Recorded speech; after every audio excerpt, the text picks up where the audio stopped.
అందరికీ ప్రైజ్ లాడండి. దేవుని యొక్క మహాకృపను బట్టి మనం అందరం ఎంతగానో దాచబడి నడిపించబడుతున్న రీతిని బట్టి దేవునికి స్తోత్రం చెల్లిస్తున్నాను. ఈ సమయంలో మనం అందరం కూడా దేవుణ్ణి ఒక పాట ద్వారా మహిమపరుచుకుందామండి. ఉపవాస ప్రార్థనలో నీతో సహవాసం చేసేదనయ్యా. నా ఉపవాస ప్రార్థనతో నిన్ను నేను వెతికెదనయ్యా. ఉపవాస ప్రార్థనలో నీతో సహవాసం చేసేదనయ్యా. నా ఉపవాస ప్రార్థనతో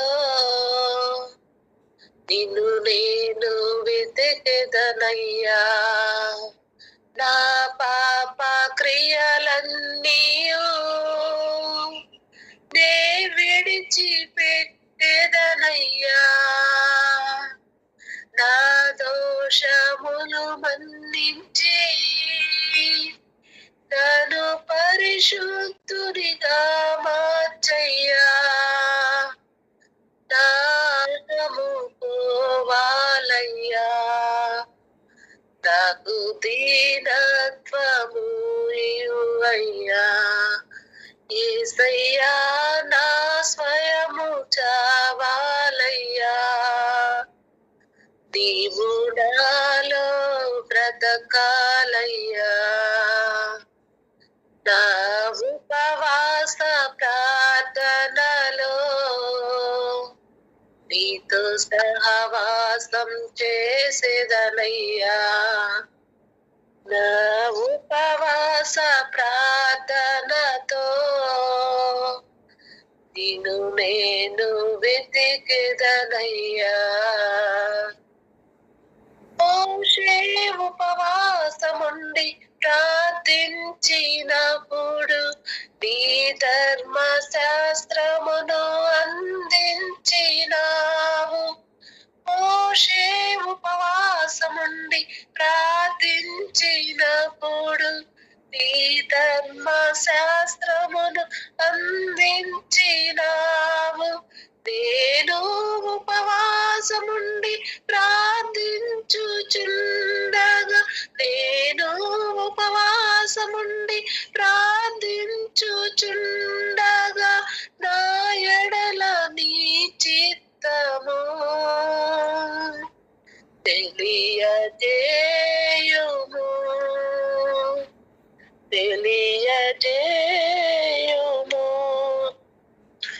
ఉపవాస ప్రార్థనలో నీతో సహవాసం చేసేదనయ్యా.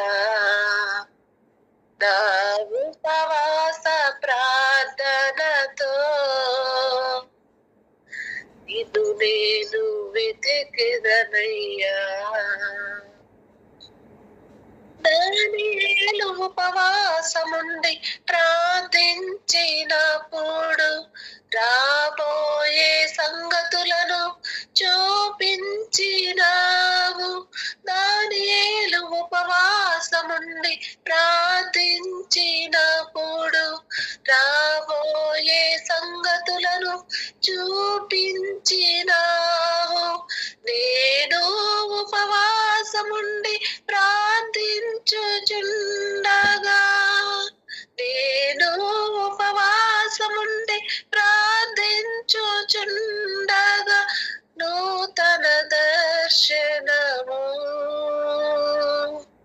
నాకు దయచేయుము.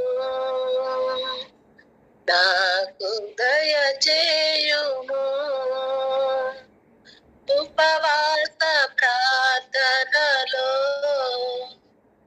నీతో సహవాసం చేసేదనయ్యా. నా ఉపవాస ప్రార్థనతో నిన్ను నేను వెతికెదనయ్యా. నా పాప క్రియలన్నీయు నే విడిచిపెట్టెదనయ్యా. నా దోషములు మన్నించి నన్ను పరిశుద్ధునిగా చేర్చయ్యా. నమ్ముకోవాలయ్యా. నాకు దీనత్వము ఇవ్వయ్యా. యేసయ్యా నా స్వయము చావాలయ్యా. నీవు నాలో బ్రతకాలయ్యా. ఉపవాస ప్రార్థనలో నీతో సహవాసం చేసేదనయ్యా.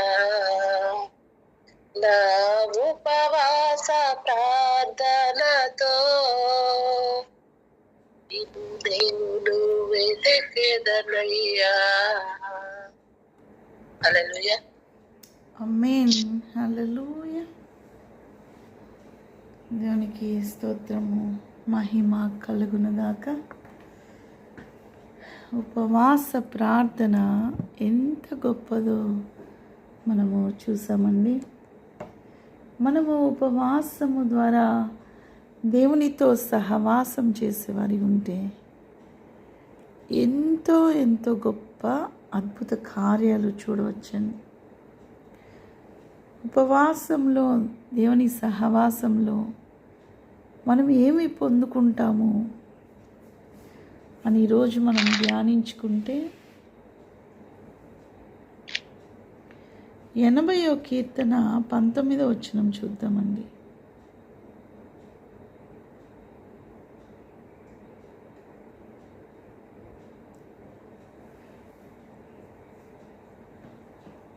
యెహోవా సైన్యములకు అధిపతియగు దేవా, చెరలో నుండి మమ్ము రప్పించుము.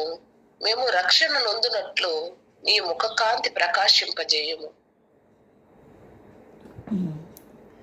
ఆమేన్. హల్లెలూయా. హల్లెలూయా. మన దేవుడు సైన్యములకు అధిపతియగు యెహోవా. ఆయన చెరలో నుండి మనల్ని రప్పించే దేవుడండి. చెరలో నుండి మనల్ని రప్పించి మనకు రక్షణ కలుగునట్లుగా ఆయన ముఖ కాంతిని ప్రకాశింపజేసే దేవుడు. అయితే ఆయన ముఖ కాంతి మనకి ఎన్నో మేళ్ళని చేస్తుందండి. ఆయన ముఖ కాంతిని మనం పొందుకోవాలంటే మనం ఏం చేయాలి? ముఖ కాంతి ద్వారా మనకేం జరుగుతుంది? దానియేలు 9వ అధ్యాయము 17వ వచనం చూద్దామండి.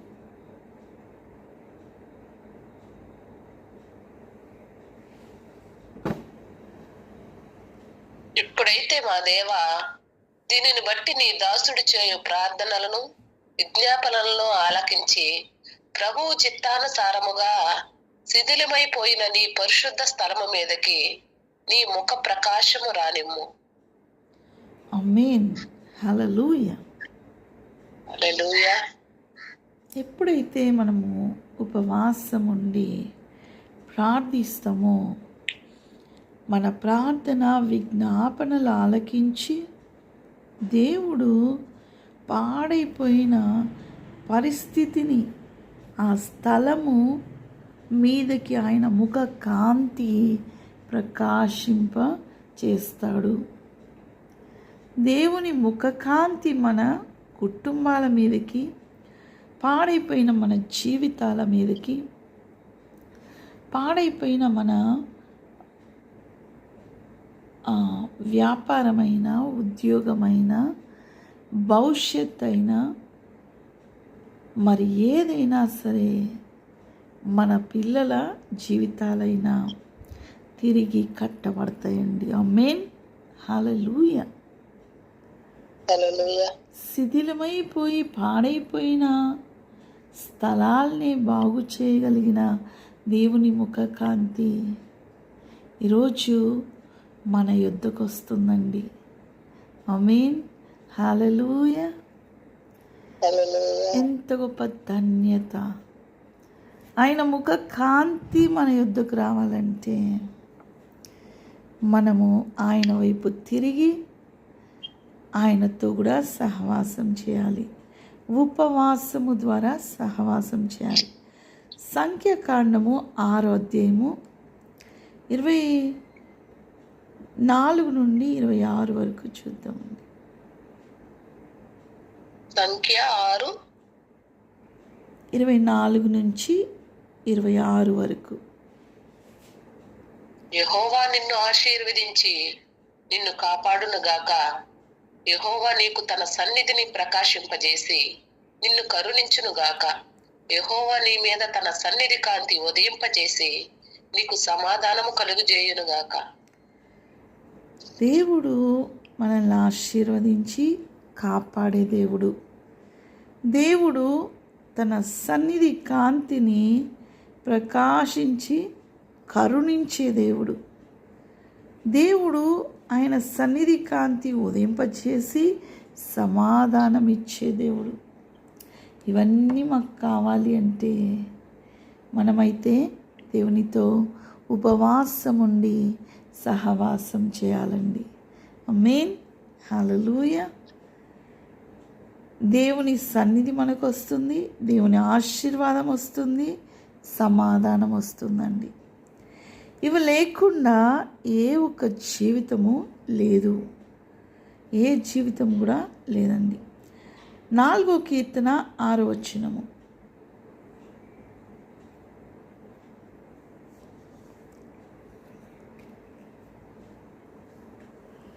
మాకు మేలు చూపు వాడెవడని పలుకువారనేకులు.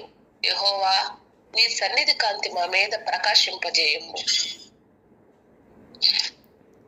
దేవుని సన్నిధి కాంతి మన పైన ప్రకాశింపజేస్తే మేలు మన జీవితాల్లో ఉంటుందండి. గొప్ప మేలు మన జీవితాల్లో కావాలి అంటే దేవుని ముఖ కాంతి, సన్నిధి కాంతి మన కుటుంబాల పైన ఉండాలి, మన జీవితాల పైన ఉండాలి, మనం వెళ్ళే మార్గం పైన ఉండాలి, మన తలంపుల పైన ఉండాలి, మనం చేసే ప్రతిక్రియల్లో ఉండాలి. ఆమేన్. హల్లెలూయా. 67వ కీర్తన 1వ వచనం. 67వ కీర్తన 1వ వచనము. భూమి మీద నీ మార్గము తెలియబడినట్లును అన్ని జనులందరిలో నీ రక్షణ తెలియబడినట్లును. భూమి పైన మనం నివసించేది భూమి పైన కదండి. భూమి పైన ఆయన మార్గము మనకు తెలీదు. ఎలా ఉంటుంది? అరణ్యము వలె ఉంటుంది, ఎడారి వలె ఉంటుంది, ఇంకా అగాధ స్థలాల వలె ఉండొచ్చు, కొండల వలె, మెట్టల వలె ఎన్నో మార్గాలు ఉన్నాయండి. ఏ మార్గంలో వెళ్తే మన దేవుని చేరుకోగలము మనకు తెలీదు.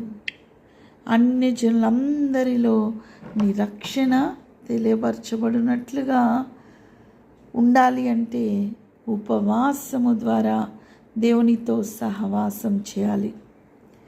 అప్పుడే ఆయన ముఖ కాంతి, ఆయన యొక్క సన్నిధి కాంతి మనకు ప్రకాశింపచేయబడుతుంది. దీని ద్వారా మనము గొప్ప మేలు, దేవుని సమాధానము, దేవుని ఆశీర్వాదము, దేవుని కనికరము పొందుకుంటామండి.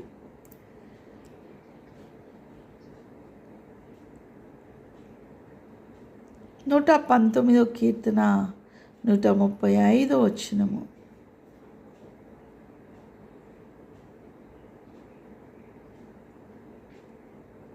నీ సేవకుని మీద నీ ముఖ కాంతి ప్రకాశింపజేయము. నీ కట్టడలను నాకు బోధింపుము.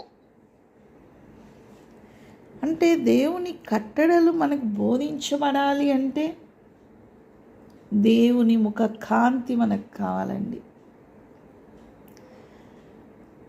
అనేక మందికి అంటే దేవుని మాటలు, పరిశుద్ధ గ్రంథంలో ఉన్న మాటలు చదువు వచ్చినప్పుడు మనం చదవగలము, కానీ దాన్ని అర్థం చేసుకొని దేవుని హృదయానుసారంగా దాన్ని మనము అర్థం చేసుకొని ఇతరులకు చెప్పాలన్నా, లేదు మన జీవితాల్లో అది నెరవేర్చబడాలన్నా దేవుని ముఖ కాంతి మన పైన ఉండాలి.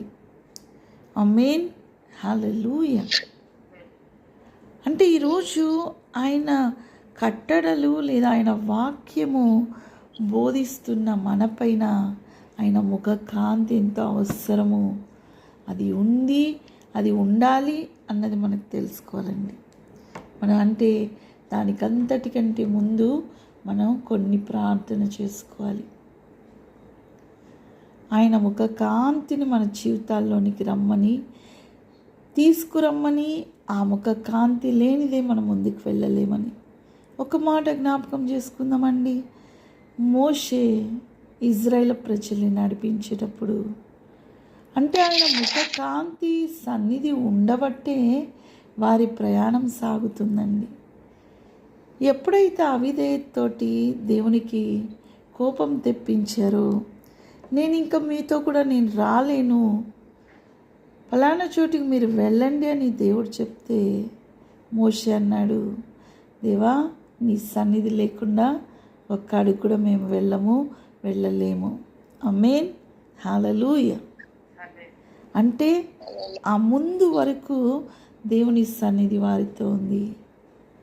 ఆ చోటు నుండి ఉండదు అంటే మోషేకి భయం వేసిందండి. దేవుని సన్నిధి మనతో లేకపోతే, దేవుని ముఖ కాంతి ప్రకాశము మన జీవితాల్లో లేకపోతే మన ప్రయాణం ఎటు వెళ్తుందో మనకు తెలీదు. అగమ్య గోచరం అయిపోతుంది. ముందేముందో కనపడదండి, చీకటి అయిపోతుంది.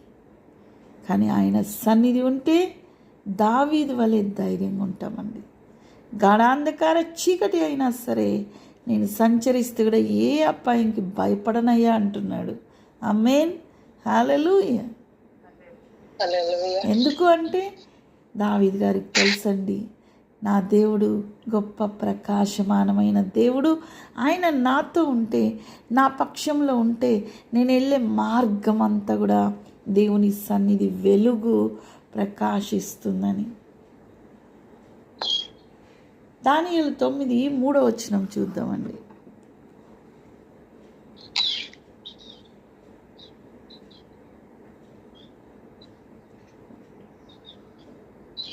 అంతటి నేను గోనె పట్ట కట్టుకొని ధూళి తలపైన వేసుకొని ఉపవాసం ఉండి ప్రార్థనా జ్ఞాపనలు చేయుటకై ప్రభువగు దేవుని ఎదుట నా మనసును నిబ్బరము చేసుకుంటుంది.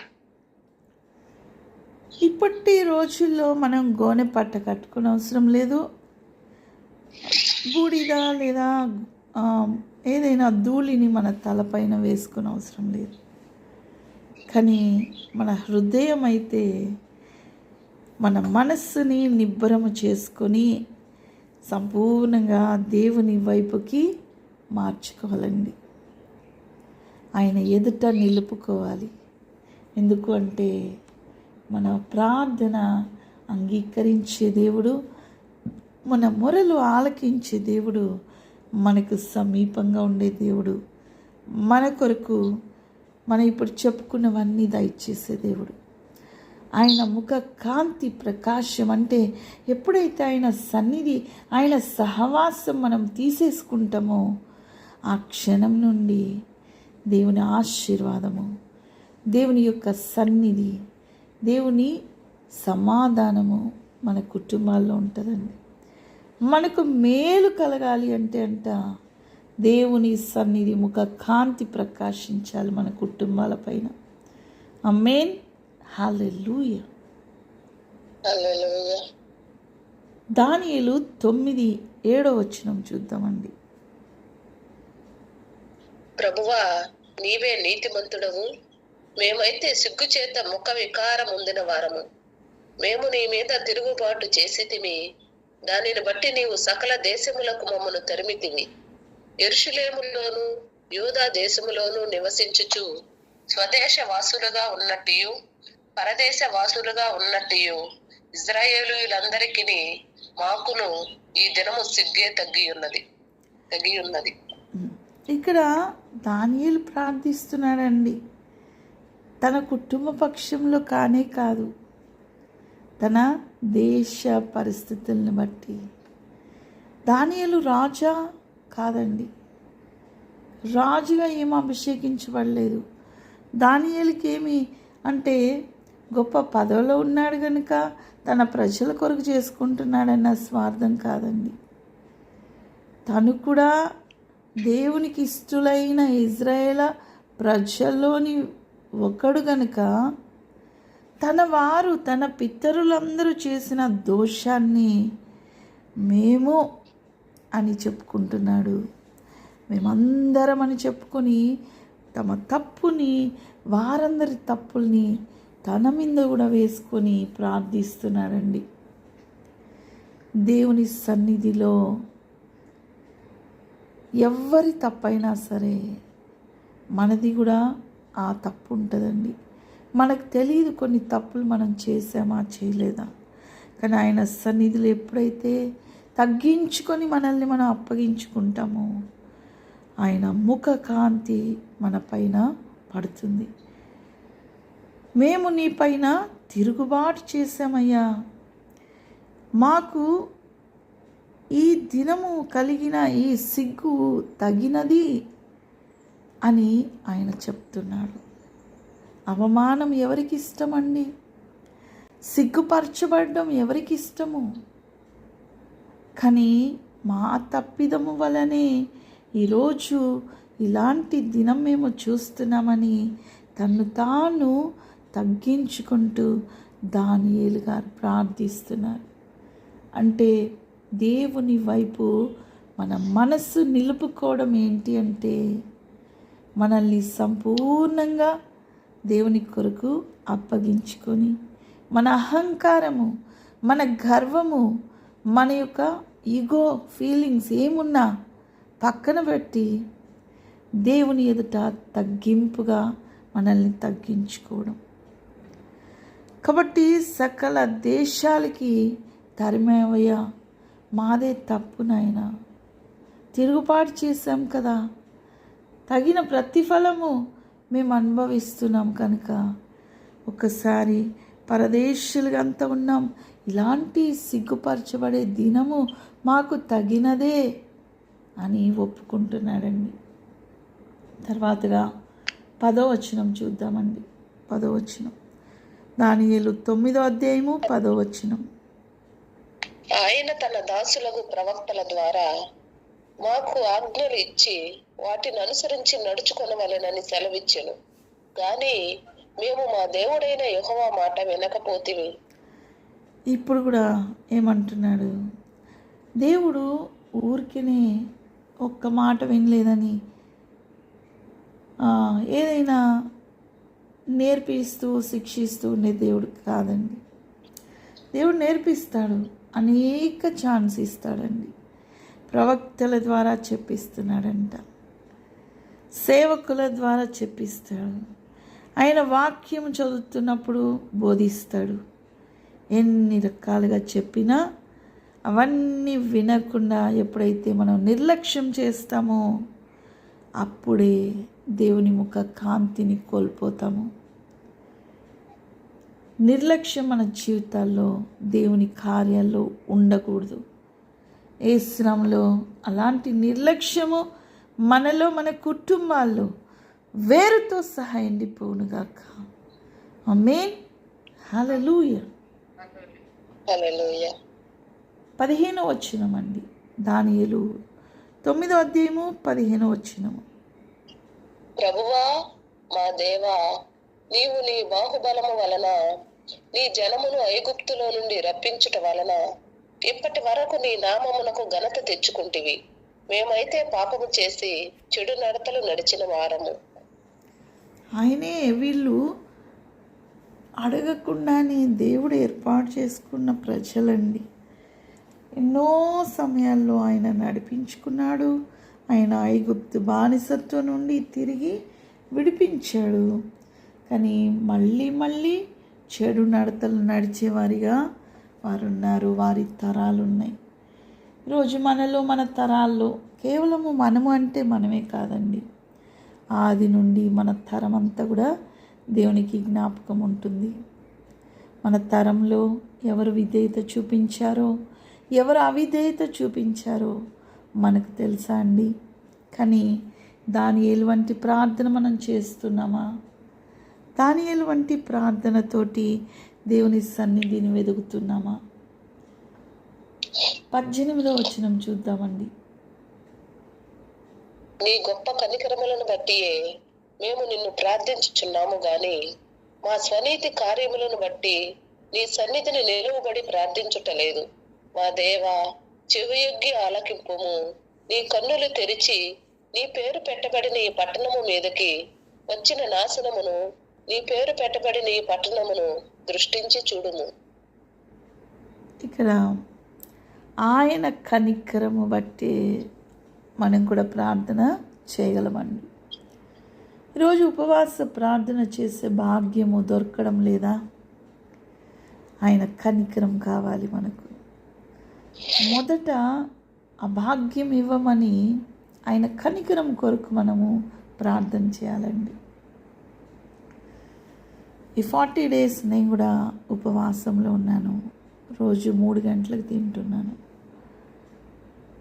అయితే మధ్యలో కొన్ని సందర్భాలు చూస్తున్నప్పుడు ఇలా అంటే మనం జాబ్ చేసేటోళ్ళు ఉపవాసం ఉండడం కష్టమండి.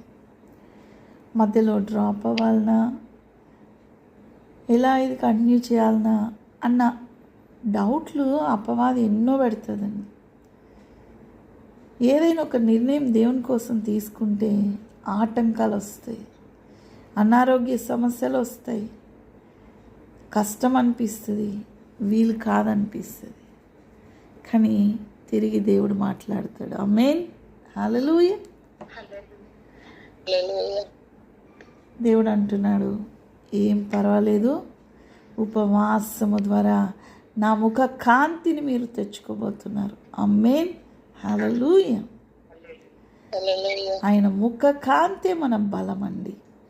ఆయన ముఖ కాంతే మన మార్గము. ఆయన ముఖ కాంతే మన మేలు. ఆయన ముఖ కాంతే మనకు సమాధానం. ఆయన ముఖ కాంతే మన ఆశీర్వాదం. ఆమేన్, హల్లెలూయా. కనుక ఆయన ముఖ కాంతి అంత సులభం కాదు కదండి. మామూలుగా అంటే అందరు విన్న మాటలు ఏంటి? దేవుడు ప్రత్యక్షం కావాలంటే కొంతమంది ఋషులు ఎన్నో సంవత్సరాలు ఒంటరిగా ఏదో అడవుల్లోనో, అరణ్యాల్లోనో, పర్వతాల మీదనో తపస్సు చేసేవాళ్ళు, వాళ్ళకి దేవుడు కనపడి మాట్లాడతాడు అనేది అందరు చెప్పుకునే మాటలు కదండి. అలాంటప్పుడు దేవుని ముఖ కాంతి ఊరికనే వస్తుందా అండి? దేవుని ముఖ కాంతి మనకు కావాలి అంటే మనం కూడా ఎంతగానో దేవునితో సహవాసము, కేవలము ఉట్టి సహవాసం కాదు, ఉపవాసము ద్వారా సహవాసం చేస్తున్నట్లయితే తప్పకుండా దేవుని ముఖ కాంతి మన జీవితాల్లో ప్రకాశిస్తుంది. మోషే 40 దినాలు సీనాయి పర్వతం పైన దేవునితో సహవాసం చేశాడండి. ఆ ప్రకాశము మోషే మాత్రమే చూడలేదు, కానీ తర్వాత ఆయన దిగి వచ్చినప్పుడు మోషేలో దేవుని ముఖ కాంతి ప్రతిబింబిస్తుందండి. ఆమేన్, హల్లెలూయా. మోషే ముఖాన్ని చూడలేకపోతున్నారు ప్రజలు. ఎందుకంటే వారు ఉపవాసంలో లేరండి. ఇది బ్యాడ్ లక్ అసలు. ఒకవేళ ఆ రోజు ఇజ్రాయేల్ ప్రజలు కానీ మోషే కొరకు కనిపెట్టి ఉపవాసంలో ఉండి వారు ప్రార్థించి ఉన్న వారిగా కానీ ఉండినట్లయితే వారు ఎంతగానో సంతోషించేవారు. వారెంతగానో దేవుని ముఖ కాంతి మోషే ముఖము ద్వారా ప్రకాశిస్తున్న ఆ వెలుగు చూసి ఎంతో ఆనందంతో వారు గంతులు వేసేవారండి. కానీ వారు అలా లేరు. వారు పాప క్రియల్లో మరింత పాపంలోనికి నెట్టబడుతున్న వారిగా ఉన్నారు. దేవునికి అయిష్టమైన కార్యాలు చేస్తున్న వారిగా ఉన్నారు. కనుక ఆ ముఖ కాంతిని చూడలేకపోతున్నారు. దానిలో ఉన్న విలువ గ్రహించలేకపోతున్నారు. ఎంత నష్టం పొందుకున్నారండి. అప్పటి తరం వారు ఎవ్వరు కూడా దేవుని ఆశీర్వాద వాగ్దాన దేశానికి వెళ్ళకుండా మరణించిన వారు. సేమ్ రిపీట్ అవుతుందండి. అప్పుడు భౌతికంగా చూశారు వాళ్ళు, ఇప్పుడు మనం ఆత్మీయంగా ఆత్మానుసారంగా మన యొక్క ఆత్మలో చూడబోతున్నాం. ఆమేన్, హల్లెలూయా. ఈరోజు దేవుని వాగ్దాన స్థలము మన పరలోకానికి లేదా ఆ నూతన యెరూషలేములోనికి ప్రవేశించాలి అంటే ముఖ కాంతిని కలిగి మనం వెళ్ళాల్సి వస్తుంది. దాన్ని నిర్లక్ష్యముతోటి మన ఇష్టానుసారమైన జీవితాలతోటి పొందుకునే అర్హత ఉండదండి. కనుక కొన్ని మనం ఒప్పుకోవాలి. దేవుని ఎదుట మనల్ని మనం తగ్గించుకోవాలి. చూద్దామండి 5వ వచనం, దానియేలు 9:5. మేమైతే నీ దాసులకు ప్రవక్తలు నీ నామమును బట్టి మా రాజులకును మా అధిపతులకును మా పితరులకును యూదా దేశ జనులందరికీ చెప్పిన మాటలను ఆలకింపక. 5వ వచనము 9:5. 9 వరకా? 9:5. 9:5 చదివాను. మేమైతే నీ దాసులకు ప్రవక్తలు చెప్పిన మాటల్ని వినలేదు. మాటలైతే చెప్పారు, కానీ వినిన వారిగా వాళ్ళు లేరండి.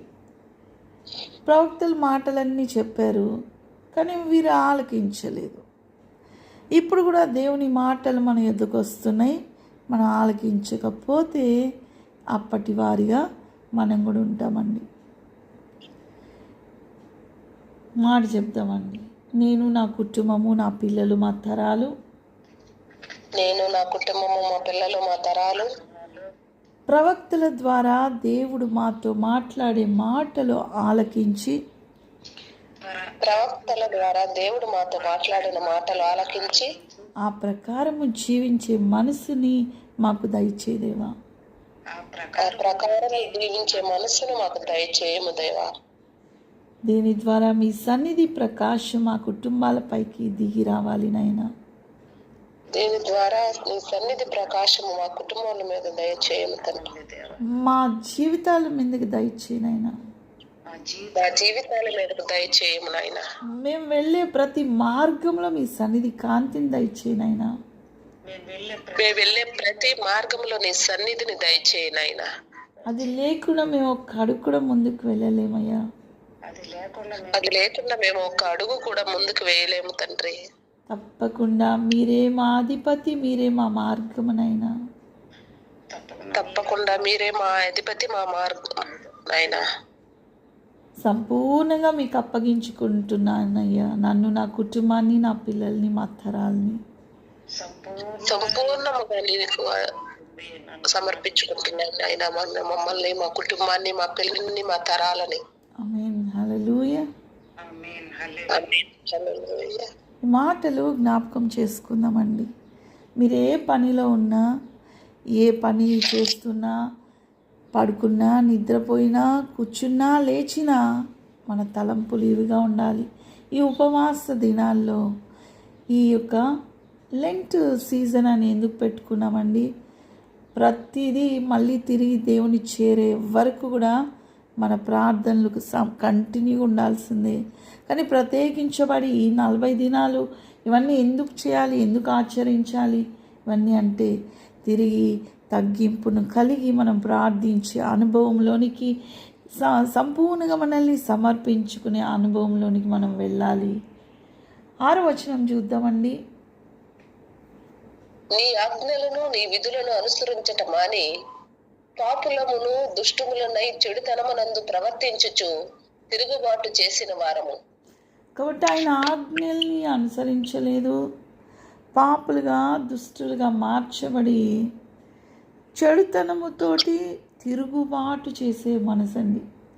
ఇది దేవునికి ఇష్టం లేదండి అస్సలు కూడా. తిరుగుబాటు అంటే మాట చేత తిరుగుబాటు ఉంది, క్రియల చేత కూడా తిరుగుబాటు ఉంది. ఇప్పుడు మనకే ఎగ్జాంపుల్, ఇంట్లో మనం పెద్దవాళ్ళు ఉంటే, మన మాట వినని మనకంటే చిన్నవారు ఉంటే మీకు ఎంత బాధ వేస్తుందండి. మీరు ఒక మాట చెప్పినప్పుడు వారు వినట్లేదు, మీరు చెప్పిన మాటకి వారు విధేయత చూపించడం లేదు, చాలా మనసు కష్టమవుతుంది. ఎంతో వేదనతో మన హృదయము కుమిలిపోతుంది, నలిగిపోతుంది. అయ్యో, నా బిడ్డలు నా మాట వినట్లేదు, లేదా నా భార్య మాట వినట్లేదు, నా భర్త మాట వినట్లేదు, నా తమ్ముడో నా చెల్లో నా కుటుంబంలోని వారు నా మాట వినట్లేదు అని మనకు బాధ వేసినప్పుడు మన హృదయం ఎంత నలిగిపోతుంది. అలాంటి బాధ మన తండ్రికి ఇంకెంత ఉంటుందండి. ఆయనే మన సృష్టికర్త, ఆయనే మన సర్వస్వము. ఆయన చెప్పిన మాటకి అవిధేయత కలిగి ఉంటే ఆయన ఎంత బాధపడిపోతాడు. అలాంటి బాధ దేవునికి మనము, మన కుటుంబం, మన పిల్లలు, మన తరాల ద్వారా దేవునికి కలగకూడదండి. ఈరోజు శిలువ శ్రమలు మాత్రమే జ్ఞాపకం చేసుకునే మనము ఎన్ని రకాలుగా దేవుణ్ణి మనం బాధ పెడుతున్నామో తెలుసా అండి. అవిధేయతతో ఉన్న ప్రతిసారి ఆ సైనికుడు పొడిచిన బల్లెపు పోటు కంటే ఘోరమైన పోటండి. ఆమేన్, హల్లెలూయా. దేవుణ్ణి ఎంతగానో వేదనకి గురి చేసేది ఏంటో తెలుసా అండి, మన అవిధేయత. ఆయన్ని క్షోభ పెట్టేది, ఆయన మనసు కష్టపెట్టేది ఆయనకి ఇష్టలుగా మనం లేనప్పుడు. కనుక మన తిరుగుబాటు చేసే తత్వము, ఈరోజు ఇంట్లో వారిని తిరుగుబాటు చేస్తాము, రేపు మనం పనిచేసే చోటు తిరుగుబాటు చేస్తాము, తర్వాత దేవునితో తిరుగుబాటులో ఉంటామండి. తిరుగుబాటు అన్నది చిన్నదే అనుకుంటాము, చిన్న మాటే కదా అనుకుంటాం, కానీ అది సాతాను ద్వారా తీసుకురాబడింది. దేవునితో మొట్టమొదట తిరుగుబాటు చేసిన వాడెవరు? సాతాను. తోసివేయబడిన వాడు. వాని క్రియలు మన కుటుంబాల్లో ఒక్కటి కూడా ఉండకూడదండి, వేరుతో సహా ఎండిపోవునుగాక. ఆమేన్, హల్లెలూయా. ఇలాంటి హృదయము, ఇలాంటి మనసు మన పిల్లల్లో, మన తరాల్లో ఎండిపోవునుగాక, సంపూర్ణంగా ఎండిపోవునుగాక. 7వ వచనం చూద్దామండి. ప్రభువా, నీవే నీతిమంతుడవు, మేమైతే సిగ్గుచేత ముఖ వికారం పొందిన వారము.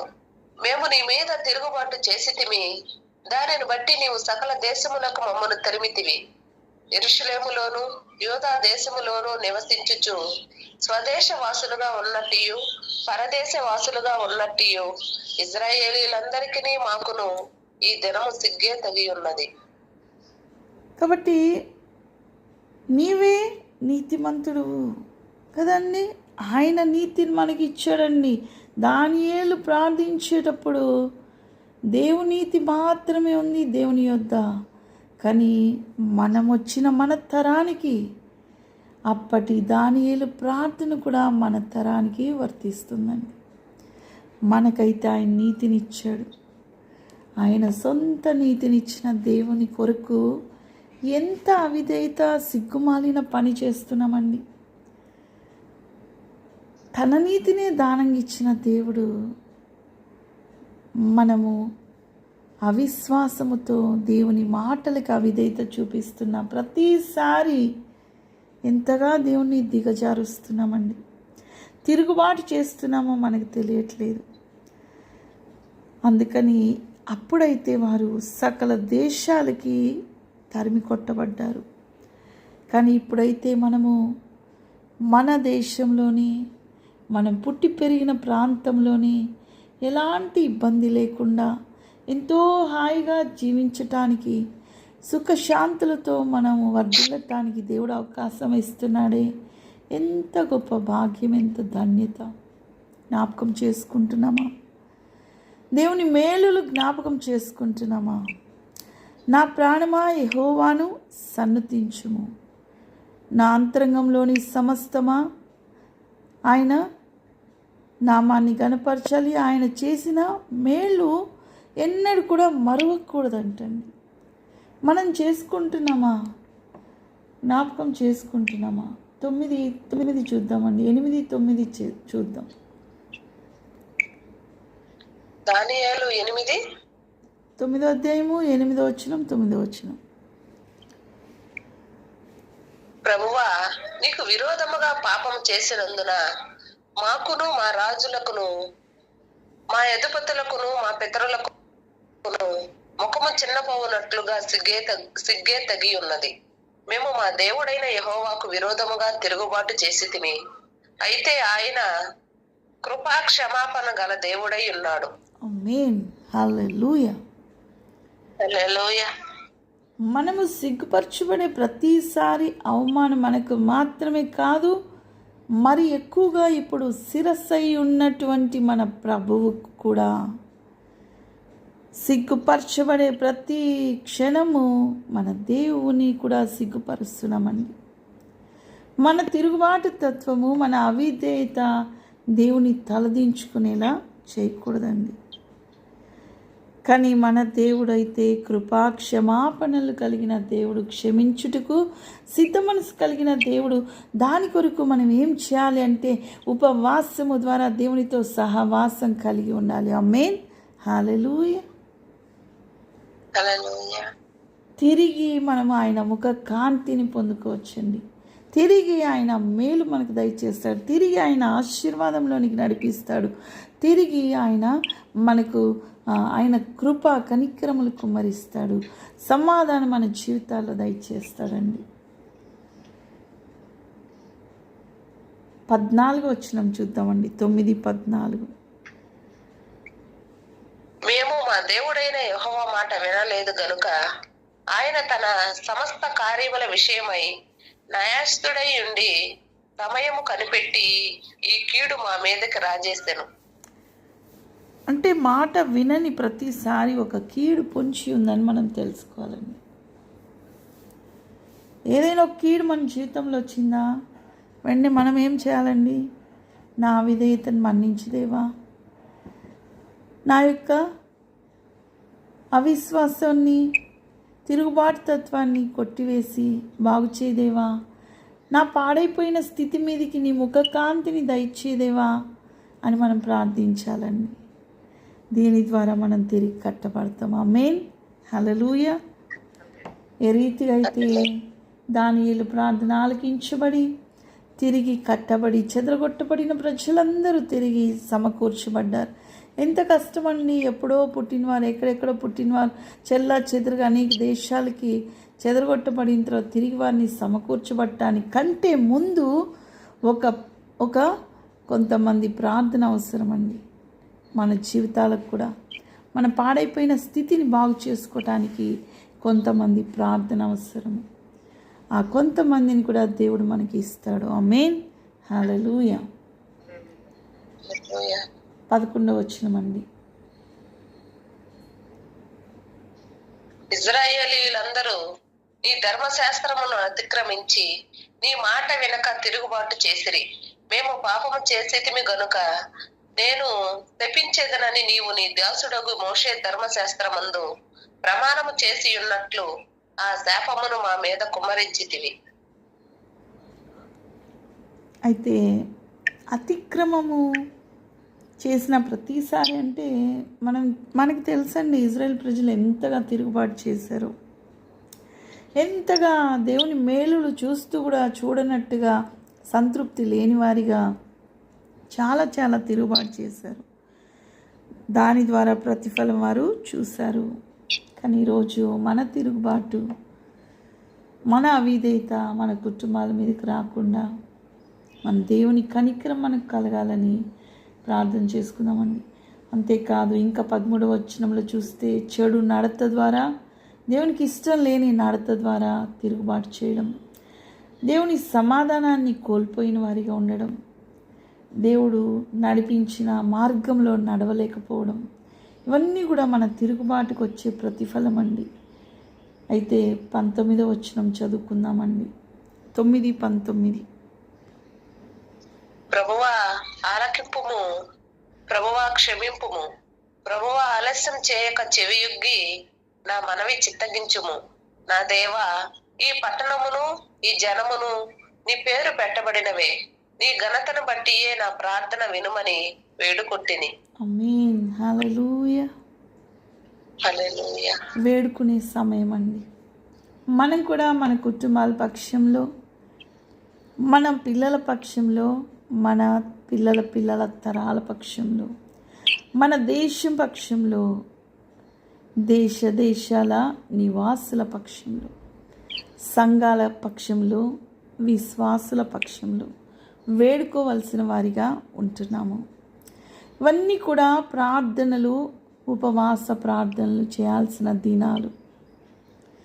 కేవలము 40 దినాలు మాత్రమే కాదండి, ఇవన్నీ అంత్య దినాలు. అనుదినము కూడా దేవునితో మన ప్రార్థన సహవాసము చేయవలసిన వారిగా ఉంటున్నాము. కనుక మనం కూడా నోరు తెరిచి ఈ ప్రార్థన చెప్తామా అండి?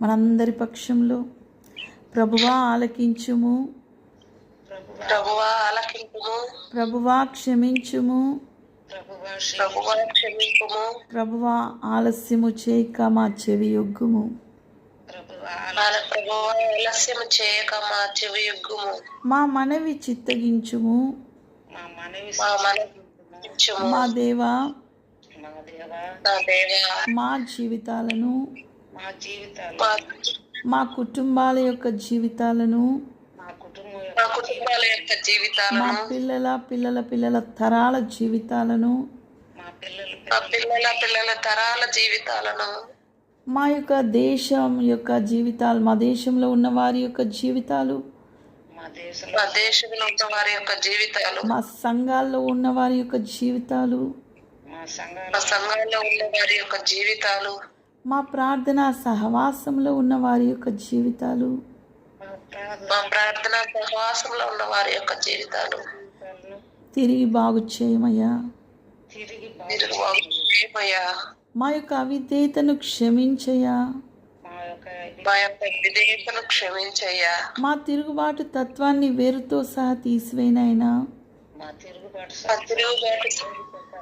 తత్వాన్ని మా పాపం ఎంతో ఘోరమైనది, దాన్ని మీ రక్తంతో కడగండి అయ్యా.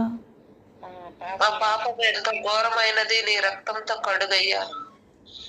ఇప్పటి నుండి మేమంతా మీకు విధేయతతో జీవించుటకు సహాయం దయచేయండి అయ్యా. మేమంతా నీ విధేయతతో జీవించుటకు సహాయం మీ చేయవయ్యా. ముఖ కాంతికి మమ్మల్ని దూరపరచకండి అయ్యా. ఎల్లప్పుడూ మీ ముఖ ప్రకాశం మా కుటుంబాల మీద ఉండునట్లుగా సహాయం దయచేయనైనా.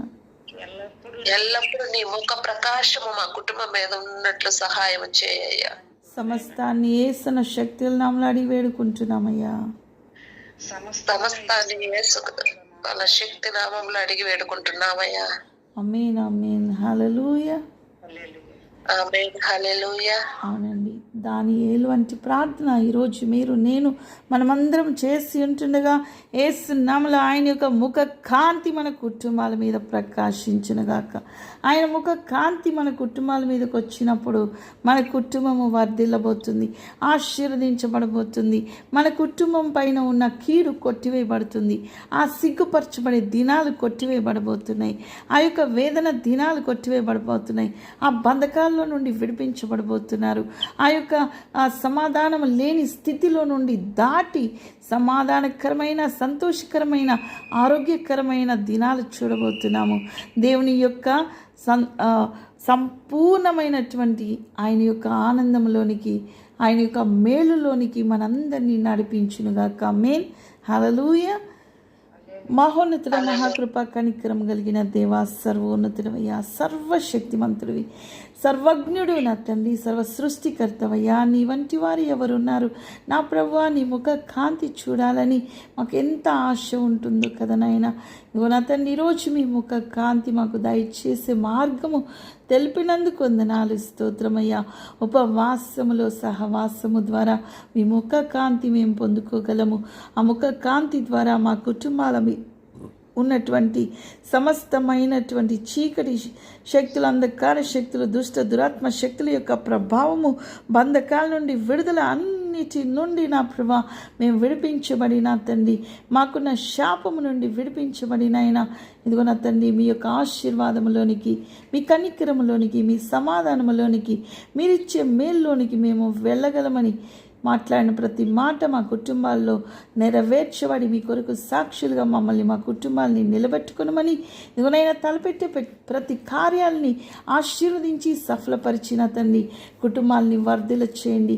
ఆదివార దినము నా తండ్రి, నిత్యము నా ప్రభా ఈ దినమంతా నాయన మీ సన్నిధిలో మిమ్మల్ని మహిమపరుస్తూ గడిపేవారిగా నా తండ్రి ప్రతి బిడ్డకి భాగ్యము దయచేయమని, ఎలాగైనా సరే నా తండ్రి మేమంతా కూడా మా హృదయాన్ని దినమంతా మిమ్మల్ని స్తుతించుటకు అప్పగించుకునే భాగ్యము, మా మనస్సు మీ పైన నిలుపుకునే భాగ్యము, దానియేలు వంటి మనసును మాకు దయచేయమని సమస్తాన్ని మీ హస్తాలకు అప్పగిస్తూ యేసన్న శక్తిగల నామములో అడిగి వేడుకొని పొందినాం తండ్రి. ఆమేన్, ఆమేన్, ఆమేన్. హల్లెలూయా.